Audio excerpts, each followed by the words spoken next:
नमस्कार। आज दिनांक 1 एप्रिल, तिथी फाल्गुन कृष्ण पक्ष 6, दिन विशेष संत एकनाथ पुण्यतिथि, दिवस सोमवार। सिटी न्यूज के तमाम दर्शकों का प्राइम टाइम न्यूज बुलेटिन में हार्दिक स्वागत।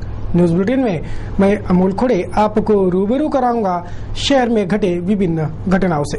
शुरुआत करता हूं जीने की राह इस सुविचार माला से।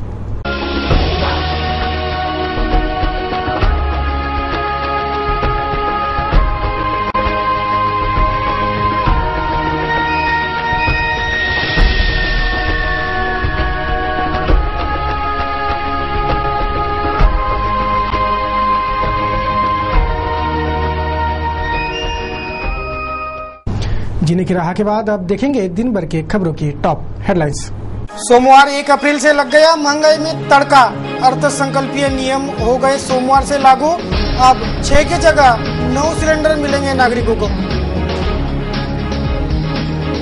चुनावी खर्चे का ब्यौरा न देने वाले 446 उम्मीदवारों की हुई संभागीय आयुक्तालय में पेशी। संभागीय आयुक्त लेंगे कार्रवाई का अंतिम निर्णय। अब राज्य के मुख्यमंत्री के दालन में होगा राजापेट ओवरब्रिज के मुद्दे पर फैसला। सांसद और विधायकों के उपस्थिति में होगी चर्चा। वात की दवा बेचने वाले किराना दुकान पर अन्न व औषधि प्रशासन विभाग का छापा। किराना दुकान से अवैध रूप से बेची जा रही थी दवा। 5 अपंगों ने किया जिलाधीश कार्यालय में आत्मदाह का प्रयास। 5 आंदोलक डिटेन। घासलेट की डबकी भी हुई बरामद। ये थी आज की टॉप हेडलाइंस और हेडलाइंस के प्रायोजक थे इस दिन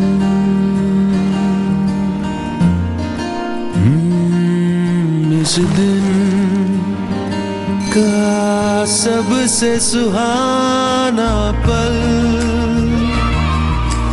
कौन सा है, क्या कहता है।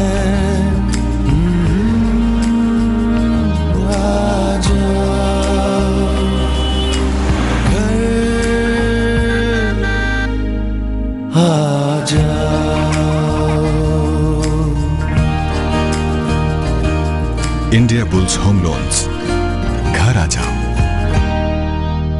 आपले प्रतिष्ठान असेच देखणे असेल, आपले घर असेच सुंदर असेल, आपल्या घरातील वस्तू उच्च क्वालिटीच्याच असेल, पूनमची गुणवत्ता आणि सेवा जी तुमच्या सोबत असेल। पूनम सोफा अँड चेअर्स, आकर्षक सोफा, चेअर्स व इतर सर्व फर्निचर।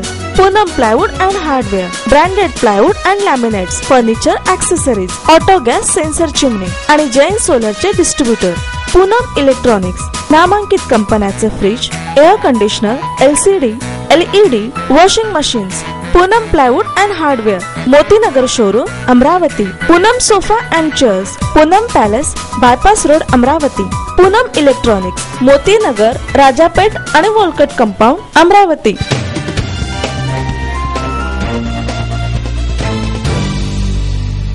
चलिए आपको रूबरू कराते हैं दिन भर की खबरों से। प्रतिवर्ष 1 अप्रैल यह दिवस खास रहता है। वैसे 1 अप्रैल को मूर्ख दिवस के तर्ज पर भी मनाया जाता है, तो 1 अप्रैल से ही नए नियम भी लागू होते हैं। केंद्र और राज्य सरकारें जो बजट पेश करती है उसका अमल 1 अप्रैल से शुरू होता है और सोमवार 1 अप्रैल से ये सारे नए नियम लागू हो गए हैं, जिससे महंगाई में तड़का लगने का काम ही हुआ है। सोमवार से कुछ चीजों की बढ़ी हुई कीमतें लागू हो गई तो कुछ चीजें सस्ती भी हो गई। चलिए आपको इन सब से रूबरू कराते हैं। हर साल का 1 अप्रैल ये दिन बेहद खास होता है। नया महीना शुरू होते ही नई कीमतें और नए नियम लागू हो जाते हैं। वैसे तो 1 अप्रैल को मूर्ख दिवस भी मनाया जाता है, लेकिन इस वर्ष इस 1 अप्रैल ने महंगाई में जरा तड़का लगा दिया है। केंद्र और राज्यों के बजट में जिन नियमों का प्रावधान किया जाता है उनके लागू होने की तारीख 1 अप्रैल ही होती है। चलिए आपको बताते हैं कि इस सोमवार 1 अप्रैल से हमारे और आपके जेबें हल्की करने वाले कौन कौन से नियम लागू हुए हैं, तो कौन कौन सी चीजें अपने जेबों को शपथ लगा जाएंगी। सबसे पहले राहत की चीजों पर ध्यान डालते हैं। महाराष्ट्र में वर्ष 2013-2014 के बजटीय प्रावधानों के तहत कुछ चीजें सस्ती हो गई है, जिनमें दूध, गेहूं, दाल, आटा, चाय पत्ती, नमक, मनुका, चावल, ट्रैक्टर, हृदय शल्य क्रिया के उपकरण, हल्दी, मिर्च, इमली, वाटर मीटर, हैंडपंप, खनन यंत्र, विकलांगों के वाहन, सोलापुरी चद्दर, घड़ियां, खजूर, डाक, हवाई यात्रा आदि सस्ती हो गई है। और ये नए नियम सोमवार 1 अप्रैल से लागू हुए हैं। सोमवार 1 अप्रैल से ही कुछ चीज़ें महंगी भी हो गई है, जिनकी भी जानकारी हम आपको दे रहे हैं। और जो चीज़ें महंगी हुई है उन चीज़ों में बीड़ी, सिगरेट, देसी विदेशी बियर, सोना, चांदी, हीरे, लॉटरी, पेविंग ब्लॉक, सौंदर्य प्रसाधन, औद्योगिक क्षेत्र में इस्तेमाल के कपड़े, एलसीडी टीवी, सेल फोन महंगा हो चुका है। इसके साथ ही एसी रेस्टोरेंट में खाना खाने वालों को भी महंगा खाना खाना होगा। यानी जहां पहले 60 रुपए लगते थे, उसी खाने के लिए अब 100 रुपए देने पड़ सकते हैं, या उससे ज्यादा का सेवा कर भी एसी रेस्तरां के संचालक वसूल कर सकते हैं। आज सोमवार 1 अप्रैल से ही 1 करोड़ या इससे अधिक की आमदनी वाले लोगों से सरकार ने 10% सरचार्ज वसूलना शुरू कर दिया है। थोड़ी राहत की बात भी है, और राहत की बात यह है कि 40 लाख से कम कीमत के मकान पर 25 लाख तक के लोन पर 1 लाख की अतिरिक्त ब्याज छूट 1 अप्रैल से लागू हो गई है। सरकार ने इनकम टैक्स स्लैब में कोई बदलाव नहीं किया है, मगर 2 से 5 लाख रुपए की आमदनी वालों को 2000 रुपए की टैक्स छूट दी गई है। अब 2.20 लाख रुपए सालाना इनकम तक कोई टैक्स नहीं देना होगा। पहली बार लिए गए होम लोन के ब्याज पेमेंट पर 1.5 लाख के बजाय 2.5 लाख रुपए की टैक्स छूट मिलेंगी। शर्त यह है कि होम लोन 25 लाख रुपए तक का हो, 1 अप्रैल 2013 से 31 मार्च 2014 के बीच लिया गया हो, और मकान 40 लाख रुपए से ज्यादा का ना हो। सोमवार से ही एलपीजी गैस सिलेंडर की कॉपी में सब्सिडी वाले सिलेंडरों की संख्या अब 9 हो गई है। पहले 21 दिन बाद एलपीजी गैस बुकिंग की बाध्यता थी, अब ये बाध्यता भी खत्म कर दी गई है, और आप अपनी जरूरत के हिसाब से कभी भी बुकिंग करा सकते हो। आपको साल में 9 सिलेंडर रियायती दरों में मिलेंगे। इसके बाद में 905 रुपए के हिसाब से सिलेंडर खरीदी करना होगा। सोमवार से ही रेल का सफर भी महंगा हो गया है। तत्काल टिकट के लिए 15 से 100 रुपए, आरक्षण शुल्क में 15 से 25 रुपए, टिकट कैंसिलेशन चार्ज में 10 से 50 रुपए, सुपर फास्ट शुल्क में 5 से 25 रुपए और क्लर्केज शुल्क में 5 से 10 रुपए की बढ़ोतरी सोमवार से लागू हो चुकी है। रेल भाड़ा में भी 5.7% वृद्धि से जरूरी वस्तु महंगी हो गई है। सस्ते कोटे के 5 एलपीजी सिलेंडर लेने की समय सीमा शनिवार को खत्म हो गई। 1 अप्रैल से सिलेंडर डिलीवरी के नए फाइनेंशियल ईयर कोटे के तहत 9 सिलेंडर लागू हो गए हैं। सरकार रसोई गैस समेत अन्य सब्सिडी को सीधे उपभोक्ता के बैंक खाते में ट्रांसफर की स्कीम शुरू कर रही है। सब्सिडी पाने के लिए आधार कार्ड के नंबर को बैंक खातों से लिंक कराना जरूरी है। 5 लाख रुपए से ज्यादा की सालाना टैक्सेबल इनकम वालों को अब इनकम टैक्स रिटर्न ऑनलाइन भरना अनिवार्य होगा। ऐसा न करने पर रिफंड नहीं मिलेगा। अभी तक 10 लाख रुपए से ज्यादा की आमदनी पर रिटर्न की ई फाइलिंग जरूरी थी। सोमवार 1 अप्रैल से ही एसयूवी पर एक्साइज ड्यूटी 27% के बजाय 30% लगेंगी।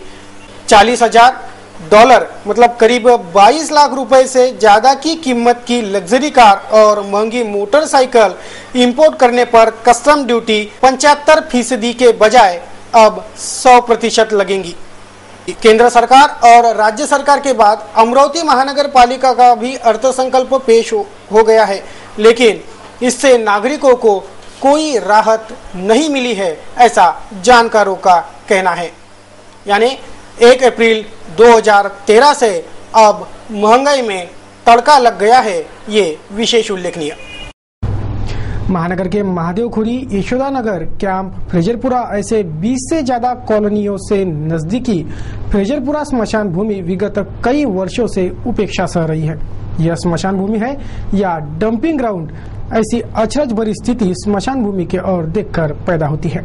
इस दुर्लक्षित स्मशान भूमि का विकास होगा भी या नहीं, ऐसा पूछने पर परिसर के नागरिक तो सिर्फ नाम ही जवाब देते हैं। जो अब तक नहीं हुआ वो अब क्या होगा, ऐसा नाराजी भरा सुर इन नागरिकों का है।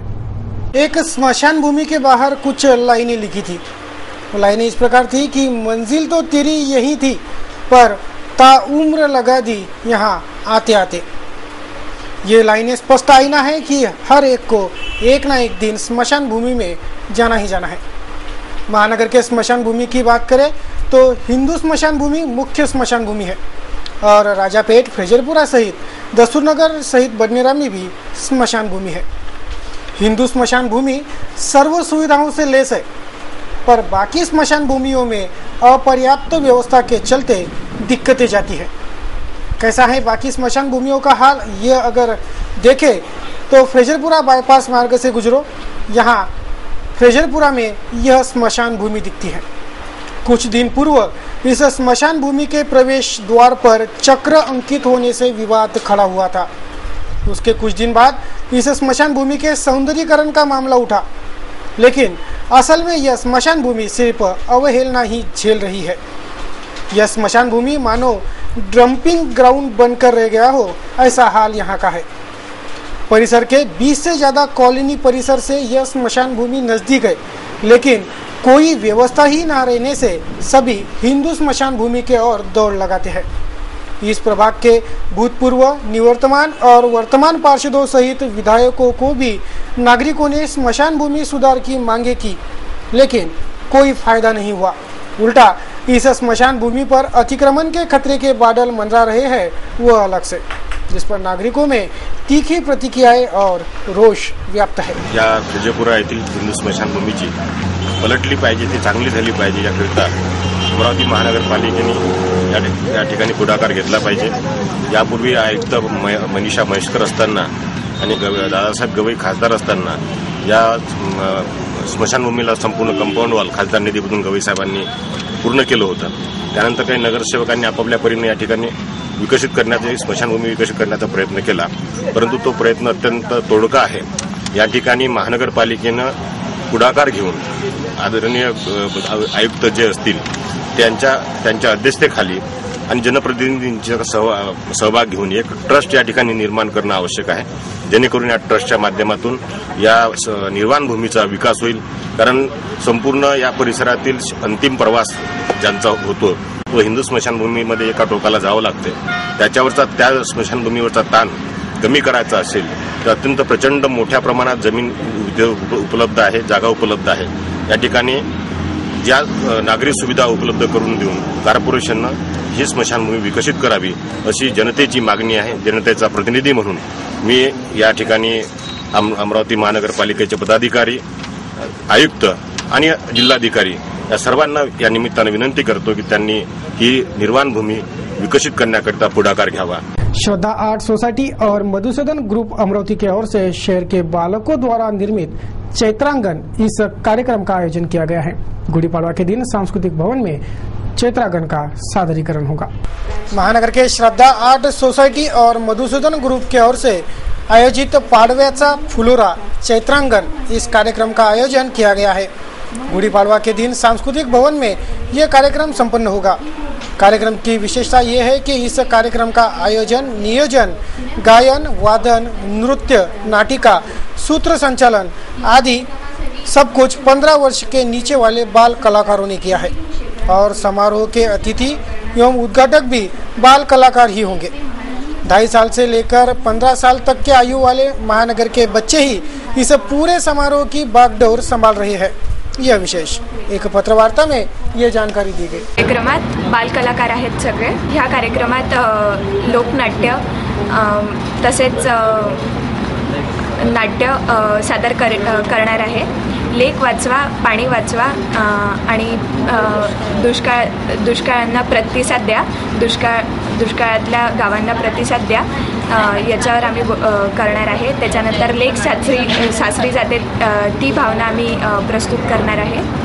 ह्या गुढीपाडव्याच्या कार्यक्रमात लोकनाट्य, गाणे, नृत्य सगळं सादर केलं जाईल. 2.5 वर्षापासून तर 15 वर्षापर्यंत सगळे बालकलाकार सहभागी होणार आहे. चैत्रांगण हा कार्यक्रम 11 एप्रिल 2013 रोजी संध्याकाळी घेण्यात येणार आहे. या कार्यक्रमात 2.5 वर्षापासून ते 15 वर्षापर्यंतचे सर्व बालकलाकार हा सर्व कार्यक्रम आयोजित करतील. यात गायन, वादन, नृत्य व नाटिका सादर होईल. या कार्यक्रमासाठी सर्व पालकांनी व लहान मुलांनी यावे. सर्व पालकांनी आपल्या लहान मुलांना घेऊन यावे ही विनंती करते, कारण हा कार्यक्रम सर्व लहान मुलंच करणार आहे, म्हणून त्यांनी या कार्यक्रमाला प्रोत्साहन द्यावे. हा कार्यक्रम श्रद्धा सोसायटी व मधुसूदन ग्रुपद्वारा आयोजित केलेला आहे. अंधश्रद्धा विरोधी हिंदुद्रोही कानून का विरोध करने घंटानाद आंदोलन का आयोजन हिंदू जनजागृति समिति ने किया है. आगामी गुरुवार को दोपहर 4 से शाम 7 बजे तक यह घंटानाद आंदोलन किया जाएगा. महाराष्ट्र सरकार जादू टोना नरबड़ी विरोधी कानून के धाराओं में किसी भी तरह का बदलाव न करते इस कानून को पारित करने जा रही है. इस कानून का हिंदुत्ववादी संगठनों द्वारा विरोध किया जा रहा है. अंधश्रद्धा विरोधी हिंदुद्रोही कानून का विरोध करने घंटानाद आंदोलन का आयोजन हिंदू जनजागृति समिति द्वारा किया गया है. आगामी गुरुवार को दोपहर 4 बजे से शाम 7 बजे तक यह घंटानाद आंदोलन चलेगा, ऐसी जानकारी सोमवार को हिंदू जनजागृति समिति ने पत्रकार परिषद में दी. आपल्याकडे सर्व गोष्टीसाठी कायदे आहेत. हिंदू महाराज जे असतात त्यांच्या विरोधात धागे दोरे राग देतात, हे करतात, सर्व कायदे आहेत. पण तरी हा कायदा आणण्याचा जो सरकारचा अट्टास आहे, यामागे फार मोठं षडयंत्र हे आहे की आपल्यातला हिंदूपणा काढून टाकायचा. आपली पंढरपूरची वारी, तिथे आर्थिक, शारीरिक, मानसिक तिन्ही प्रकारचा त्रास आहे. आपल्या घरची कुठलीही पूजा असो, आर्थिक, शारीरिक, मानसिक आपल्याला त्रास आहे. पण हा त्रास नाही, तर ही आपल्याला आवडणारी गोष्ट आहे. परंतु त्या कायद्यामध्ये स्पष्ट पहिल्याच वाक्यात लिहिलेलं आहे की ज्या पूजेने आर्थिक, मानसिक आणि शारीरिक त्रास होईल ती पूजा बंद करण्यात यावी. कंप्लेंट केली ते झाला गेला. जे सगळं राष्ट्रीय स्तरावर अशा प्रकारे आपण ठरवलं आहे की वेगळ्या पद्धतीने आंदोलन यावेळेस आपण घेतो आहे. तर त्या घंटानाद आंदोलन घेण्यामागचा उद्देश असा की गेल्या अनेक वर्षापासून समिती आणि अनेक संस्था, आध्यात्मिक संस्था आणि संघटना एकत्रितपणे या कायद्याला विरोध करतात आहे. आपली भूमिका पत्रकार परिषद, लेख हे विविध आंदोलनाच्या माध्यमातून शासनापुढे ठेवत आहे. पण शासन आपलं एवढं बहिरं झालं आहे की त्याला अजूनपर्यंत या कायद्याचं खरं स्वरूप ऐकायला येत नाही. तर त्या कायद्याचं खरं स्वरूप ऐकायला यावं यासाठी घंटानाद या पद्धतीने यावेळेस आंदोलन करण्याचा निश्चय आपण केलेला आहे. चुनाव में उम्मीदवारी दाखिल करने वाले सभी उम्मीदवारों को उनके चुनावी खर्चे का लेखा जोखा चुनावी निर्णय अधिकारी को देना होता है. संभाग के 446 उम्मीदवारों ने उनके चुनावी खर्चे का ब्यौरा नहीं दिया गया है. इस पर उन्हें संभागीय आयुक्तालय में पेश होना पड़ा. संभागीय आयुक्त ही अब इस पर अंतिम निर्णय लेंगे. सोमवार को संभागीय आयुक्तालय में चुनावी खर्चे का ब्यौरा न देने वाले संभाग के 446 उम्मीदवारों को पेशी के लिए बुलाया गया था. संभागीय आयुक्तालय में सभी उम्मीदवारों से चुनावी खर्चे का ब्यौरा मांगा गया. सभी उम्मीदवारों के जवाब सुन लिए गए हैं. सोमवार को संभागीय आयुक्त के कहीं बाहर होने से अब वे आने के बाद ही इन जवाबों पर निर्णय लेकर कार्रवाई करेंगे. प्राध्यापकों के असहकार आंदोलन के संदर्भ में उचित कार्रवाई के लिए युवा स्वाभिमान ने सोमवार को जिलाधीश को निवेदन सौंपा. छात्रों के भविष्य को ध्यान में रखकर उचित निर्णय लेने की मांग इस निवेदन से की गई है. सोमवार को युवा स्वाभिमान संगठन ने जिलाधीश को निवेदन सौंपकर प्राध्यापकों के असहकार आंदोलन से छात्रों के शैक्षणिक भविष्य में हो रहे नुकसान पर ध्यान खींचा. प्राध्यापकों के मांगों पर ध्यान देकर यह आंदोलन पीछे लेने की पहल करने की मांग भी इस निवेदन से की गई है. ये जो स्ट्राइक चालू है लेक्चर लोगों की, इसमें सभी विद्यार्थियों का काफी हद तक नुकसान होते आ रहा है.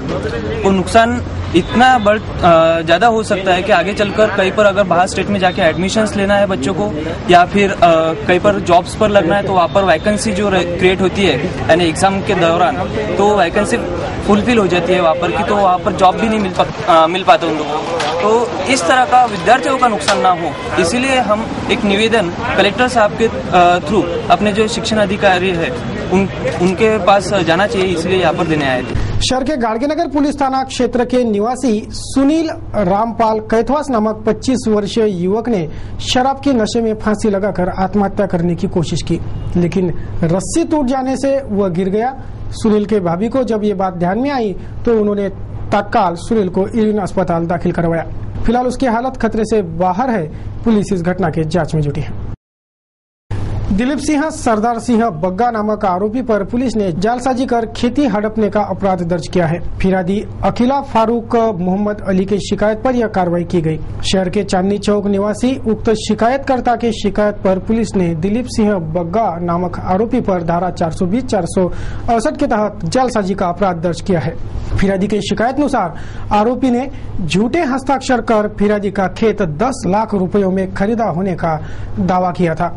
इसके बाद फिरियादी ने कोर्ट में दरकार लगाई और हस्ताक्षर एक्सपर्ट के आधार पर पुलिस ने आरोपी पर जालसाजी का अपराध दर्ज कर जांच शुरू की है, ऐसा पुलिस आयुक्त पाटिल ने बताया। फ्रेझरपुरा पोलीस स्टेशनला श्रीमती अखिला फारूक बाली वय 45 वर्ष राहणार चांदणी चौक यांनी तक्रार दिली की तिचे पतीचे घातखेडा येथे सर्वे नंबर 30-1 क्षेत्रफळ 4 हेक्टर 5 शेत आहे। पतीच्या मृत्यूनंतर फिर्यादीने जाहीरनामा लावून तसेच वर्तमानपत्रात बातमी देऊन पतीचे हे शेत स्वतःच्या नावावर करून घेतले। काही दिवसानंतर फिर्यादीस कोर्टाकडून नोटीस आली की फिर्यादीच्या पतीने हे शेत श्री दिलीप सिंह सरदार सिंह बग्गा यांना 15 लाख रुपयाला विकले आहे। त्याची इसार चिठ्ठी झाली असून 10 लाख रुपये दिल्याचे नमूद आहे। श्रीमती अखिला फारूक बाली यांनी कोर्टास कळवले की तशी कोणतीही विक्री त्यांच्या पतीने केली नाही, त्याची खोटी सही इसार चिठ्ठीवर आहे। यावर कोर्टाने फिर्यादीस तज्ज्ञांचे मत आणण्यास सांगितले। कोर्टाच्या आदेशाप्रमाणे नागपूर येथील हस्ताक्षर तज्ज्ञ श्री संजय कोतवाल यांनी अहवाल दिला की इसार चिठ्ठीवर स्वाक्षरी मृतक फारूक बालीची नाही। सदरची इसार चिठ्ठी झाली असता तर शेत ट्रान्सफर करताना आरोपीने हरकत घेणे आवश्यक होते, ती घेतलेली नाही। सदरचे 10 लाख रुपये मृतक फारूक बालीने बँकेत टाकले असेल, ते पत्नीला दिले असेल, पण ते झालेले नाही। एकंदरीत आरोपी नंबर 1 दिलीप सिंह सरदार सिंह बग्गा राहणार बायपास रोड अमरावती, 2 धनराज गायकवाड, 3 सुधाकर दामोदर यांनी कोणतीही इसार चिठ्ठी झाली नसताना खोटी इसार चिठ्ठी तयार केली व त्यातील धनराज गायकवाड व सुधाकर दामोदर यांनी पंच म्हणून साक्षीदार म्हणून स्वाक्षरी केली। फिर्यादीचा ताबा असलेले शेत तिचा पती मरण पावल्याने फायदा घेऊन खोटी इसार चिठ्ठी तयार करून तिची संगनमत करून फसवणूक केली। या कारणावरून फ्रेझरपुरा पोलीस स्टेशन येथे अपघात नंबर 8113 कलम 420, 468, 471 बहादुरपणे गुन्हा दाखल करण्यात आला है। अमरावती महानगर पालिका की अर्थसंकल्पीय सभा हाल ही में संपन्न हुई। इस बजट सभा में राजकीय स्वार्थ के लिए मनपा प्रांतिक अधिनियम के नियमावली को कूड़ेदान में फेंकते हुए नियमों के विरुद्ध हेड बनाकर निधि की तरतूद किए जाने का मुद्दा हंगामेदार साबित हुआ। बस्ती सुधार के लिए निधि की तरतूद गलत नहीं है, लेकिन इस बार मनपा ने मुस्लिम बस्ती सुधार यह हेड बनाकर इस हेड के तहत 3 करोड़ रुपए निधि का प्रावधान किया, जिस पर जातिगत उल्लेख रहने से यह मुद्दा ग्रीष्मकाल से भी ज्यादा तपन का एहसास करवा गया। मनपा के अर्थसंकल्पीय सभा में विशेष जाति के नाम का उपयोग कर 3 करोड़ के निधि का प्रावधान किया गया है। बजट में महसूली खर्च शीर्षक पर हेड शीर्षक क्रमांक 19/228 अनुसार दुर्बल मुस्लिम वस्ती घटक के विकास के लिए इस 3 करोड़ के निधि की तरतूद की गई है, लेकिन किसी विशेष जाति के नाम का उल्लेख करना मुंबई प्रांतिक महानगर पालिका अधिनियमन में नहीं बैठता। यह सरासर प्रांतिक महानगर पालिका नियमावली के विरुद्ध होने के मुद्दे पर मनपा के बजट सभा में भारी शाब्दिक घमासान हुई थी। आर्थिक दुर्लभ याचं जे हेड आहे नावच कसं काय बदललं अशी तर कुणी चर्चा झालेली सभापती म्हणून स्टँडिंगमध्ये कोणी सांगितलं। स्थायी समितीमध्ये जी काही चर्चा झाली त्या संदर्भामध्ये त्यांनी वक्तव्य केलं। अशी बाब होऊ नये ही बाब गंभीर आहे। जे पानशीसाठी एखाद्या जैनसाठी एखाद्या हिंदू वस्तीसाठी असे हेड आपण तयार करू नये आणि चुकीचा पायंडा फाडू नये। आर्थिक दुर्बल घटकामध्ये एखाद्या ठिकाणी मुस्लिम वस्तीचं काम असेल ते घेण्यात यावं, गरज असेल जास्त काम घेण्यात यावं, परंतु अंदाजपत्रकामध्ये पर्टिक्युलर असं हेड निर्माण करू नये, चुकीचा पायंडा पडेल पुन्हा भविष्यामध्ये सर्व धर्मानुसार हेड येतील आणि हे बजेट धर्माचं बजेट आहे की अमरावती महानगरपालिकेचं आहे असा संभ्रम निर्माण होईल। कुछ नगर सेवकों ने इस पर आक्षेप उठाकर महापालिका के आम सभा में हंगामा खड़ा कर दिया था। नियमों की धज्जियां उड़ाकर हुए इस बदलाव का नगर सेवक विरोध कर रहे हैं। मनपाच्या अधिकारामध्ये जातीपातीच्या नावावर अंदाजपत्रकामध्ये शीर्ष निर्माण करणे हे काही बरोबर नाही आणि एक चुकीचा संदेश या माध्यमातून अमरावतीकर जनतेमध्ये जाईल।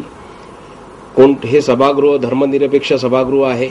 या सभागृहामध्ये सर्व जाती धर्माचे लोक आहेत आणि सर्व अमरावती महानगरपालिकेमध्ये नगरसेवक म्हणून काम करताना कोणत्या धर्माचा कोणत्या जातीचा या ठिकाणी विचार होऊ नये तर सर्व धर्मातील लोकांचा विकास व्हावा या दृष्टीने हे सभागृहाची गनिमा आजपर्यंत राहिलेली आहे।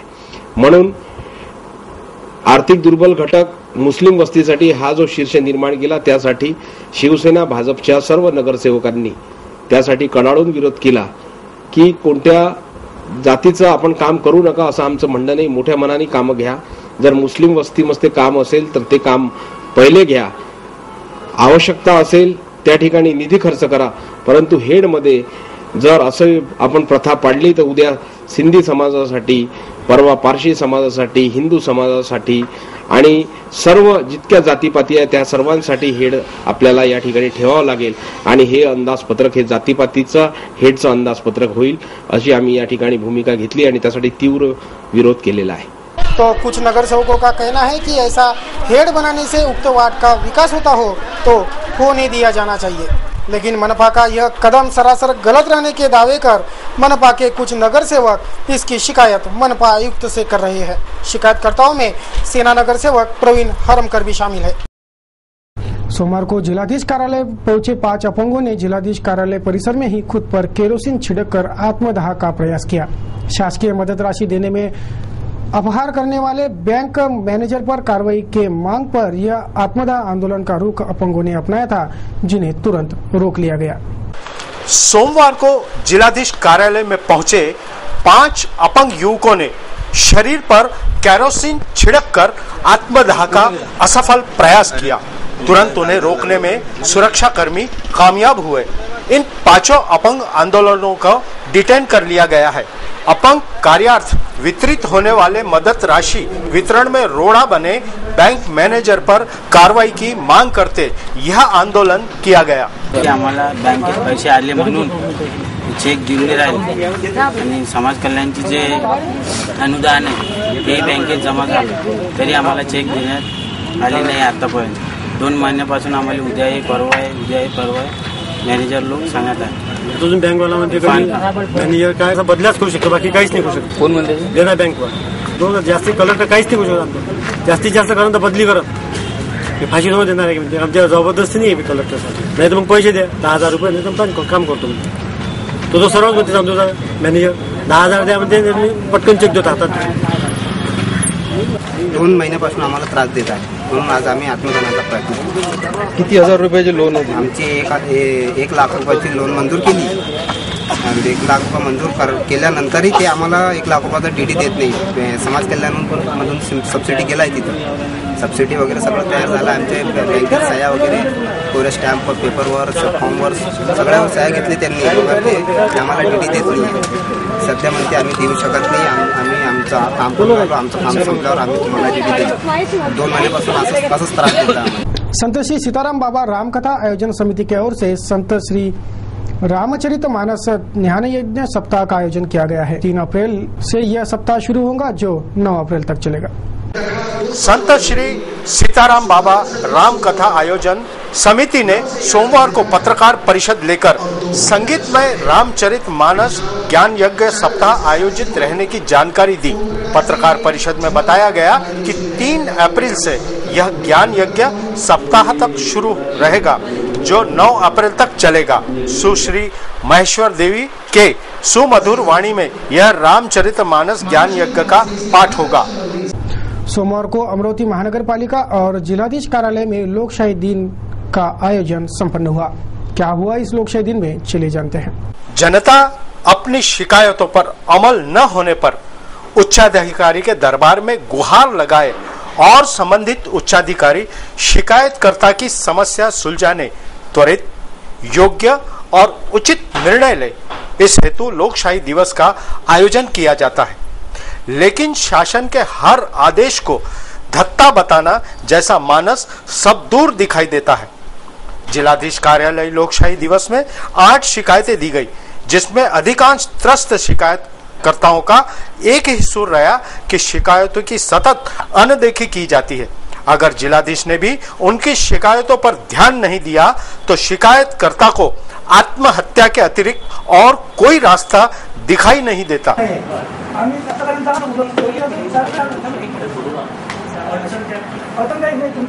मान्यला घेत नाही, त्याच्यामुळे पूर्ण पाणी 7 वर्ष अनुभव आहे। त्या पाण्यामुळे आमच्या सर्व 11 घरांची स्थिती खराब होणार आहे। आम्हाला त्या स्थिती खराब दुसरा पर्याय नाही। मी 9 वर्ष झाड तोडले, आता पुन्हा ते म्हणे 4 तारीखला होता लोकशाही त्यांनी सांगितलं आज तुम्ही गेट आणि लावून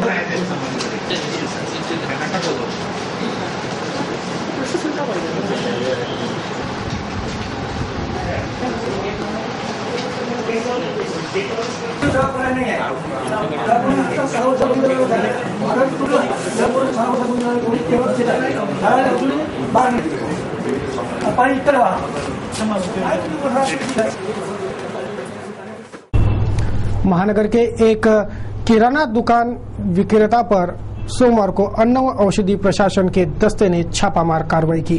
बताया गया कि उक्त किराना दुकानदार अवैध रूप से वात की दवाएं बेच रहा था। किराना दुकान में मेडिकल की दवाएं बेचने पर उस पर प्रतिबंधात्मक कार्रवाई होगी और दंड का प्रावधान भी है, ऐसा कार्रवाई के लिए धमके दस्ते ने बताया। शहर के भाजी बाजार स्थित गणेश किराना पर सोमवार को अन्न व औषधि प्रशासन के दस्ते ने छापामार कार्रवाई की। यह दुकानदार किराना दुकान से वात की दवाइयां बेचता है। यही दवाई खाकर एक पेशेंट की किडनी खराब हो गई है। इसकी शिकायत प्राप्त होने पर अन्न व औषधि प्रशासन के दस्ते ने सोमवार को इस किराना दुकान पर छापा मारकर दुकानदार गोपाल गजानन साहू को डिटेन किया है।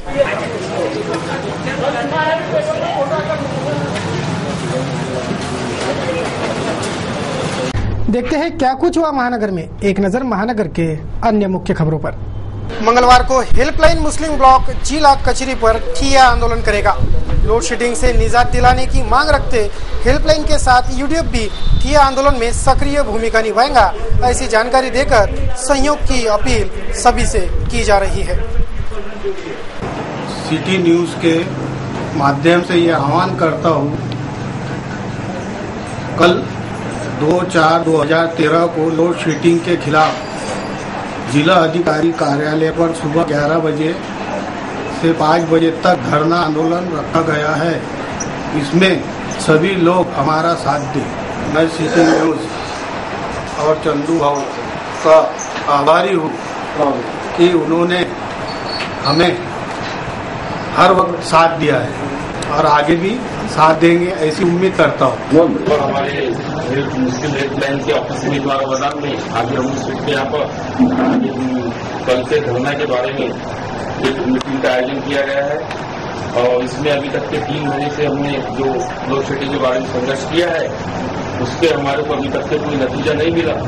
राज्य मंत्री मुड़क साहब, जिलाधिकारी, कमिश्नर साहब, मुख्य अभियंता, विद्युत विभाग और कमिश्नर, रेवेन्यू कमिश्नर और यहाँ के तीनों भी आमदार, इनको सबको हमने निवेदन दिया है, बारंबार इनकी तरफ गए हैं और अभी तक से इसका रिजल्ट हमारे को कुछ भी मिला नहीं है। अभी तक के हमने लालखड़ी से लेकर गुलिस्ता से लेकर से ताजनगर, रहमत नगर, जितने भी सलम एरिया है यहाँ पर 1100 मीटर अभी तक के बांट चुके हैं, लेकिन उसमें जो 6-7 मीटर के ऊपर जो लोड शेडिंग हो रही है इसका अभी तक नतीजा कुछ भी नहीं मिला है। 12 पूछने के बाद में यही मिल रहा है कि भाई काम हो जाएगा करके। इस मुद्दे को लेकर हम अभी त्रस्त हो चुके हैं। लोड शेडिंग के बारे में गर्मियों के दिन आ गए हैं और ये जो हमको कल जो धरना आंदोलन के लिए इसका उठाना पड़ा, ये मजबूरन उठाने पड़ा, ताकि 3 महीने से हमारे कोई इसका रिजल्ट मिला नहीं, कोई हमारी कहीं की भी सुनवाई होनी नहीं है। इसलिए कल हम 11 बजे से लेकर तो 5 बजे तक के जिलाधिकारी के कार्यालय पर धरना आंदोलन देने के लिए पूरे हमारे सदस्य, पूरे हमारे लोग, पूरे जितने भी नगर सेवक है ये हमारे साथ में है, मुस्लिम जो नगर सेवक ये सब साथ में है, यूपीएफ के अध्यक्ष है जो हमारे को उन्होंने निवेदन दिया है कि हम तुम्हारे साथ में है और उनका पूरा सपोर्ट है। इतना बोलता है मेरे को सब खत्म। और हेल्पलाइन जो काम कर रही है उसका पूरा समर्थन करते हैं। और जो लोड शेडिंग 3 महीने से जो तकलीफ हुआ है तकलीफ देखते हमने पूरा पार्टी का समर्थन हमने हेल्पलाइन को दिया है और कल के आंदोलन में हम पूरे कार्यकर्ताओं के साथ हम देख रहेंगे।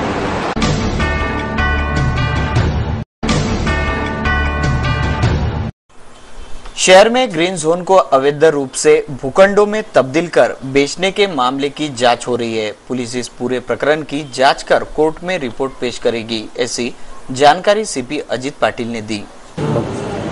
लेआउटचे अमरावती महानगरपालिकेने जे गुन्हे दाखल केले होते आमच्याकडे MRTP अंडर, तर ते सर्व गुन्हे मध्ये बरेच क्लिष्ट आणि खूप मोठ्या प्रमाणात गुन्हे दाखल होत होते। या दृष्टीने एकत्रित करण्याच्या दृष्टीनं क्राईम ब्रँच अमरावती आणि UOW अमरावती यांच्याकडे सदरचे गुन्हे सोपवण्यात आलेले आहेत। या गुन्ह्यात नागपूर गेट, बडनेरा, फ्रेझरपुरा, गाडगेनगर येथील आत्तापर्यंत दाखल झालेले गुन्हे आहेत। त्या गुन्ह्याच्या अनुषंगानं पुढील कारवाई करत आहे। त्यात ACP क्राईम या सर्व गुन्ह्यावर सुपरविजन करतील आणि पुढील कारवाई करतील। या संबंधीचा रेकॉर्ड कॉर्पोरेशनला मागवलेला आहे। त्या संबंधीचा रेकॉर्ड अद्याप कॉर्पोरेशन आणि जिल्हाधिकारी यांच्याकडचा रेकॉर्ड प्राप्त होताच पुढचा तपास करण्यात येईल। शहर से दौड़ने वाले लग्जरी वाहनों को आशियाना क्लब कांग्रेस नगर रोड पर स्टॉपेज दिया गया है। यह स्टॉपेज औपचारिक होगा, समय पर इसमें बदलाव भी हो सकता है, ऐसा पुलिस का कहना है। एक्सप्रेसवेवर ट्रान्सपोर्ट जे एक्सप्रेसवेवर गाड्या जात होत्या त्या गाड्या शहरात त्यांना जवळचा थांबा असावा या दृष्टीनं आशियाना या ठिकाणचा स्टॉप त्यांना जवळचा पडत होता, म्हणून त्या ठिकाणी बस येण्यास आम्ही नो ऑब्जेक्शन दिलेलं आहे। परंतु सदरची जागा ही जिल्हाधिकारी यांच्या अधिपत्याखाली येते, अगर फॉरेस्टच्या अधिपत्याखाली येते याचा कल्पना नाही, पण त्यासाठी म्युनिसिपल कमिशनर श्री डोंगरे त्या ठिकाणी पाठपुरावा करत आहेत आणि ती जागा ज्याची आहे त्याची परवानगी घेतल्यानंतर त्या ठिकाणी हे करण्यात येईल। बसेसचा थांबा तात्पुरत्या स्वरूपात 11 तारखेला त्या ठिकाणी बसेस थांबण्यास सुरुवात करण्यात येईल। शहर के 350 बियर बार व होटलों को पुलिस महकमे ने पार्किंग और सुरक्षात्मक दिशा निर्देश जारी किए हैं। इन दिशा निर्देशों का पालन न करने वालों को ईटिंग लाइसेंस नहीं मिलेगा, ऐसा सीपी पाटिल ने स्पष्ट किया है। शहरात सुमारे 350 बियर बार, हॉटेल्स किंवा मिठाईची दुकानं यांचे परवाने देण्यात येतात। त्या परवान्याच्या अनुषंगानं आमच्या निदर्शनास आले की त्यांना परवाना देताना जी जागा देण्यात आलेली होती पार्किंगसाठी, ती पार्किंगची जागा अन्य कामासाठी वापर करत किंवा त्यांनी ती दुसऱ्या याच्यासाठी विकलेली होती, तर त्यासाठी त्यांना बंधनकारक करण्यात आलं। प्रत्येकाचं पर्सनल इंटरव्ह्यू घेऊन त्यांना सांगण्यात आलं की या जागेवर ज्या ज्या अटी आहेत त्या बंधनं घालण्यात आली आणि त्या बंधनाच्या अनुषंगानं आपण त्यांना पार्किंगची व्यवस्था करण्यास भाग पडलेला आहे। त्याचप्रमाणे त्या ठिकाणी सुरक्षेच्या दृष्टीने CCTV असणं अत्यंत आवश्यक होतं, तर CCTV सुद्धा त्याप्रमाणे पूर्तता करण्यास कळवलेलं आहे। तसेच त्या ठिकाणी गार्डची आवश्यकता होती, तशी गार्डची व्यवस्था करण्यात येत आहे। शहर के डॉक्टरों को पुलिस ने हिदायत दी है कि महाराष्ट्र मेडिकल काउंसिलिंग की रिपोर्ट आने तक डॉक्टर अपने पदों के नाम पर स्टिकर लगवा दे। CS के माध्यम से डॉक्टरों की रिपोर्ट महाराष्ट्र मेडिकल काउंसिलिंग को भेजी जा रही है। 25 मार्च रोजी काही डॉक्टरांनी येऊन माझ्याकडे तक्रार केली की सेशल्स त्या बेटावरील जी डिग्री मिळते ती इथे भारतात राहूनही डिग्री घेण्यात येते आणि ती 18,000 रुपये डिग्री MDची मिळते आणि त्यामुळं काही डॉक्टर त्या अशा प्रकारची डिग्री लावून व्यवसाय करीत आहेत. यासाठी मग आम्ही ताबडतोब एक मीटिंग घेण्यात आली आणि त्या मीटिंगमध्ये दोन्ही बाजूच्या डॉक्टर्सना बोलवण्यात आलं होतं. त्यातील ज्यांची तक्रार होती त्या डॉक्टरनी सांगितलं की अशा प्रकारची डिग्री मिळते तर यावर तात्काळ कारवाई होणं आवश्यक आहे आणि ते ती जी MD किंवा DNB सेशल्स येथे लावतात ती लावण्यात येऊ नये. या मीटिंगसाठी आम्ही सिव्हिल सर्जन यांनाही पाचारण करण्यात आलं होतं. सिव्हिल सर्जन यांनी सांगितलं की महाराष्ट्र मेडिकल काउन्सिल याचा परवाना यांची रिकग्नाइज जी डिग्री असेल त्यांना परवानगी दिलेली असते तीच फक्त या ठिकाणी व्यवसाय करू शकते त्या डिग्रीचा. तर तशी त्यांनी करत नाही तर अशा डॉक्टरनी यापुढे तशा प्रकारची ती MD किंवा DNB जी महाराष्ट्र मेडिकल काउन्सिलनं जी रिकग्नाइज केली नाही ती लावण्यात येऊ नये असे आदेश देण्यात आले आणि त्यांच्यावर कारवाई. परंतु त्या अनुषंगाने दुसऱ्या ग्रुपनं सांगितलं की आम्हाला ह्यासाठी आमचं म्हणणं मांडण्यासाठी काही वेळ अवधी देणं आवश्यक आहे. त्याप्रमाणे आम्ही सोमवारी त्यांना बोललो आहे. त्यांची मीटिंग होईल. त्यांचं म्हणणं आल्यानंतर एकत्रित म्हणणं आम्ही CS आणि मेडिकल काउन्सिल ऑफ महाराष्ट्र यांच्याकडे पाठवण्यात येणार आहे. परंतु त्या अनुषंगानं मेडिकल काउन्सिल ऑफ महाराष्ट्राची ज्याला मान्यता नाही ती कोणतीही डिग्री अमरावती शहरात कमिशनरेटच्या एरियात लावू नये असे आम्ही आदेश देण्यात आले. राष्ट्रीय सेवा योजना का प्रथम पुरस्कार महाराष्ट्र भर के विद्यापीठ से अमरावती विद्यापीठ को बहाल हुआ है. इस उपलब्धि पर भारतीय विद्यार्थी सेना ने कुलगुरु डॉक्टर खेडकर का सम्मान किया. भावी से पदाधिकारी और विद्यापीठ के पदाधिकारी प्राचार्यों की उपस्थिति में यह सम्मान समारोह सोमवार को संपन्न हुआ.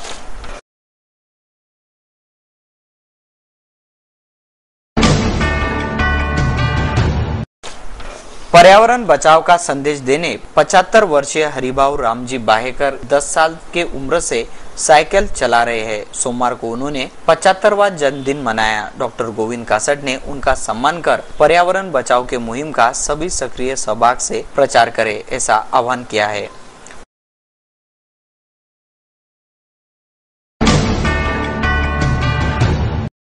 सोमवार को मनपा आयुक्त के दालन में राजापेट रेलवे ओवरब्रिज ROB पर मंथन बैठक हुई. सांसद आनंद राव सूड के नेतृत्व में मनपा आयुक्त अरुण डोंगरे, महापौर वंदना कंगाले, मनपा पदाधिकारी, मनपा के पार्षदगण आदियों की उपस्थिति में मंथन बैठक संपन्न हुई, जिसके बाद अब मुख्यमंत्री से बैठक कर यह मुद्दा रखा जाएगा ऐसा सांसद अडसूड ने बताया.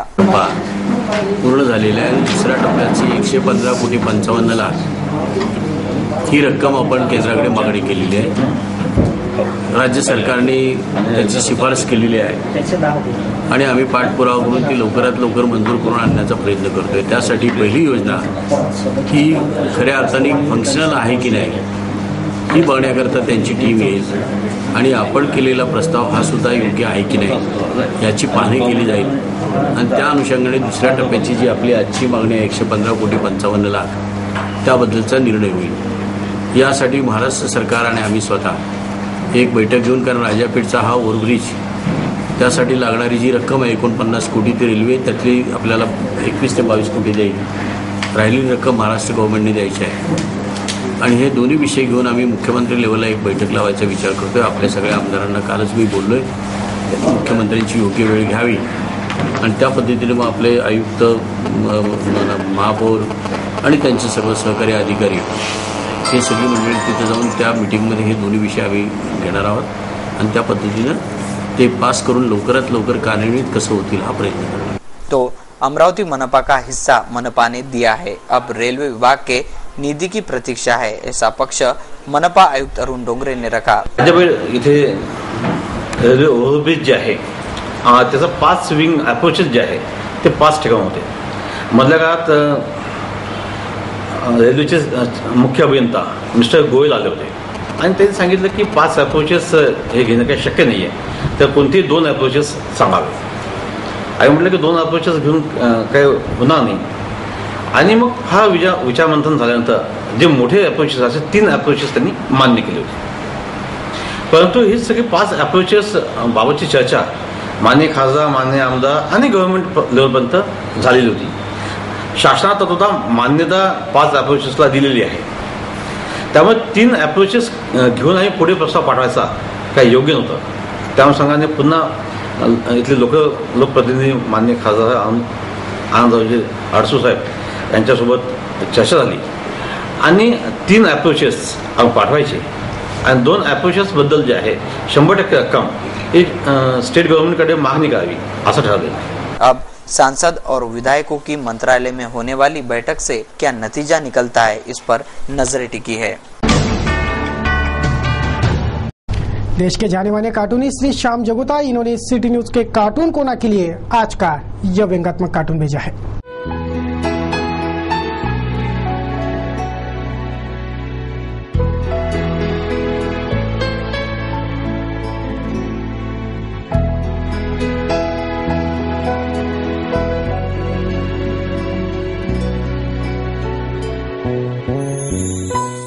कैसा रहा दिन भर के मौसम का हाल, एक नजर में देखेंगे मौसम समाचार.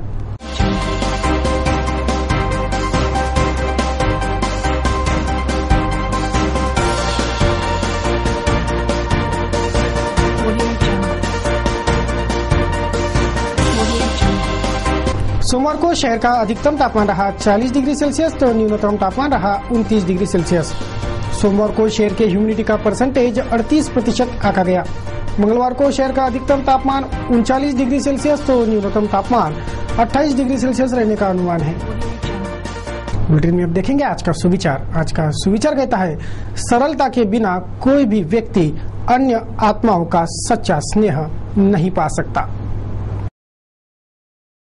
न्यूज बुलेटिन में अब बारी है दिल खोलकर हंसाने वाले फनी वीडियो की. Nothing says 4th of July like fireworks and hot dogs.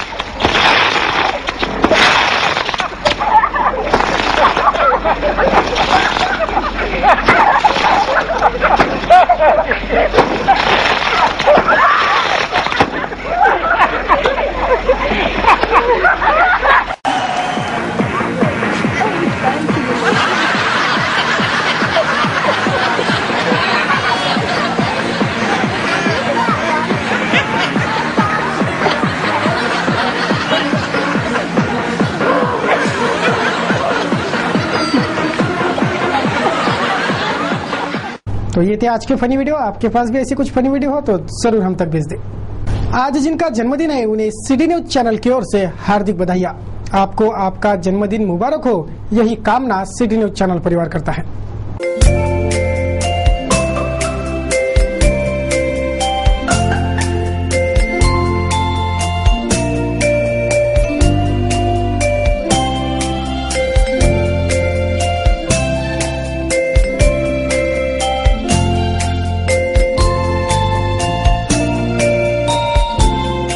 तो ऐसा रहा दिन भर के खबरों का हाल. इस बुलेटिन में बस इतना ही. अंत में एक बार फिर से देखते हैं आज की बुलेटिन की टॉप हेडलाइंस. सोमवार 1 अप्रैल से लग गया महंगाई में तड़का. अर्थसंकल्पीय नियम हो गए सोमवार से लागू. अब 6 की जगह 9 सिलेंडर मिलेंगे नागरिकों को. चुनावी खर्चे का ब्यौरा न देने वाले 446 उम्मीदवारों की हुई संभागीय आयुक्तालय में पेशी. संभागीय आयुक्त लेंगे कार्रवाई का अंतिम निर्णय. अब राज्य के मुख्यमंत्री के दालन में होगा राजापेट ओवरब्रिज के मुद्दे पर फैसला. सांसद और विधायकों के उपस्थिति में होगी चर्चा. वात की दवा बेचने वाले किराना दुकान पर अन्न व औषधि प्रशासन विभाग का छापा. किराना दुकान से अवैध रूप से बेची जा रही थी दवा. 5 अपंगों ने किया जिलाधीश कार्यालय में आत्मदाह का प्रयास. 5 आंदोलक डिटेन. घासलेट की डबकी भी हुई बरामद. सिटी न्यूज के बारे में आप अपने अमूल्य सुझाव एवं विचार हमें भेज सकते हो. हमारा पता है सिटी न्यूज कार्यालय धनराज लेन सक्कर 7 अमरावती. हमारा वेबसाइट एड्रेस है www.citynews.net.in. हमसे आप फेसबुक, ट्विटर या ईमेल से भी संपर्क कर सकते हो. सिटी न्यूज के हर बुलेटिन को देखने के लिए आप www.citynews.net.in इस वेबसाइट पर भी क्लिक कर सकते हो. सिटी न्यूज पर कार्यक्रम एवं खबरों का सिलसिला यूं ही निरंतर बना रहेगा. आप बने रहिए सिटी न्यूज के साथ और तब तक के लिए मुझे दीजिए इजाजत. जय हिंद. इस दिन का सबसे सुहाना पल कैसा है, क्या कहता है घर